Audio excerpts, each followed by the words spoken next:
Hello, আসসালামু আলাইকুম সবাইকে। আশা করি সবাই ভালো আছেন। আজকে আমি আছি নাপোলিতে এবং শুরুতে আপনাদেরকে নাপোলির একটা মাছ বাজার দেখাবো। এই বাজারটা দেখে হয়তো অনেকজনের মনে হতে পারে এটা আমাদের দেশের কোনো একটা কাঁচা বাজার, বাট না, এটা ইতালির নাপোলি শহরের পোর্টের পাশেই আমাদের বাঙালির ভাইয়েরা একটা মাছ বাজার দিয়ে বসে আছে। পুরো দেখতে বাংলাদেশি কিছু কিছু কাঁচা বাজারের মতো দেখলে দেখতে পারবেন বামে ডানে সব ধরনের মাছ, যেটা একদম মানে রাস্তার ভিতরে এসে বসে গেছে। বাংলাদেশে কাঁচা বাজারে সাধারণত যেভাবে হয়ে থাকে। তো নাপোলি শহরের সম্পর্কে আগে যদি বলে দেই, এখানে নিয়ম কানুন ফলো করে এরকম অনেক কম মানুষ আছে। কারণ ইতালিকে যদি মাফিয়ার দেশ হিসেবে কেউ জেনে থাকে, একমাত্র নাপোলি শহরের জন্যই। কারণ নাপোলিতে সবচেয়ে বেশি ক্রাইম হয়ে থাকে, ছিনতাই, তারপর অন্যান্য বেশিরভাগই যারা ঠকানো মানুষকে, বা যেটা আমরা বলি ইতালিতে ট্রুফা, মানে বেশিরভাগ মানুষের সাথে যারা বাটপারি করে, বেশিরভাগ নাপোলিতে হয় এসব জিনিস।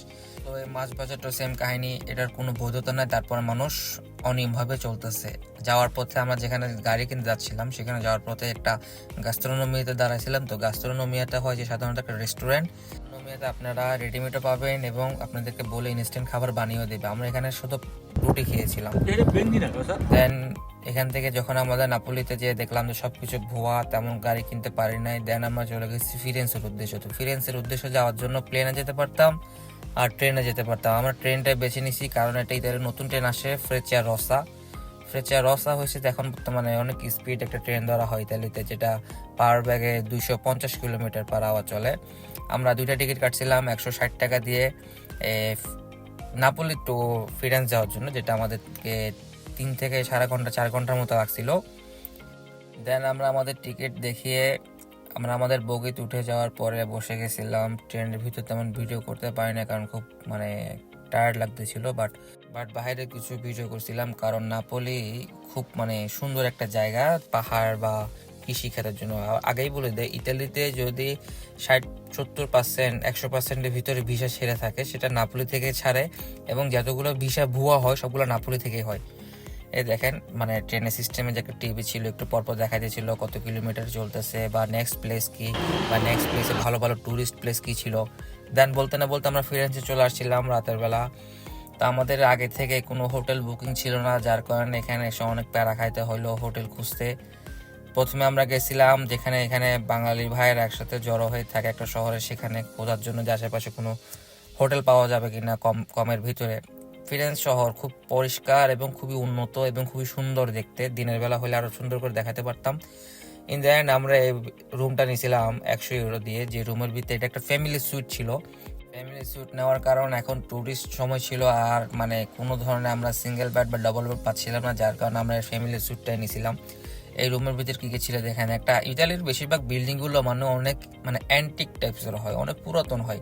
তারপরে দেখেন এখানে 3টা বেড ছিল হয়তো বাচ্চাদের জন্য, আর ওখানে মাস্টার বেড ছিল, যেটা প্যারেন্টসদের জন্য সাধারণত হয়ে থাকে ফ্যামিলি সুটগুলো। কিন্তু এখানে একটা জিনিস খুব সুন্দর লাগে আমার এসব ফ্যামিলি সুটে, একটা বারান্দা দিয়ে রাখে, যে বারান্দায় আপনি আপনার ফ্যামিলির সাথে ভালো একটা কোয়ালিটি টাইম স্পেন্ড করতে পারবেন, আড্ডা মেরে কফি খেয়ে বা রাতের বেলা গান বাজনা শুনে।